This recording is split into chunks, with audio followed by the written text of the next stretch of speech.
Very hopeful. அழுக வருது என்ன, கண்ணு அழுக வருது, அது இருக்கு வழி, அது வேற டிபார்ட்மெண்ட். ஐபிஎல் கமெண்ட்ரியா இருக்கட்டும், மூவிஸா இருக்கட்டும், லைவ் ஷோஸா இருக்கட்டும், எல்லாத்துலயுமே தானும் சிரிச்சு மத்தவங்களையும் சிரிக்க வச்ச ஒரு மனுஷனோட கண்ணுல இப்ப கண்ணீரோட ஒரு வீடியோ.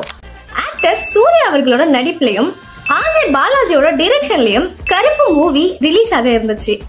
14th மே மார்னிங் ஷோ கன்ஃபார்மா இருக்குன்ற கன்ஃபர்மேஷன் கொடுத்ததுனால ஃபேன்ஸ் எல்லாருமே டிக்கெட் வாங்கிட்டு வெயிட் பண்ணிட்டு இருந்த நேரத்துல தான் யாருமே எதிர்பார்க்காத மாதிரி அந்த ஷோ கேன்சல் ஆயிடுச்சு. ரொம்ப தூரத்துல இருந்து டிராவல் பண்ணி வந்து படத்தை பார்க்க முடியாம வருத்தத்தோட போன எல்லார்கிட்டயும் நான் மன்னிப்பு கேட்டுக்கிறேன்னு சொல்லி ஒரு வீடியோ போஸ்ட் பண்ணிருக்காரு. தூரம் டிராவல் பண்ணி அதை பார்க்க முடியாம போனதுக்கு ஐம் ரியலி சாரி.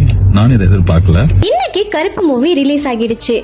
நீங்க பார்த்துட்டு உங்களோட எக்ஸ்பீரியன்ஸையும் அந்த படத்தை பத்தின ரிவ்யூவையும் கமெண்ட்ல சொல்லுங்க. இதே மாதிரி நிறைய வீடியோஸ்க்கு தமிழ் பையன் அண்ட் விஜய் குக்கு சேனலை ஃபாலோ பண்ணி வச்சுக்கோங்க.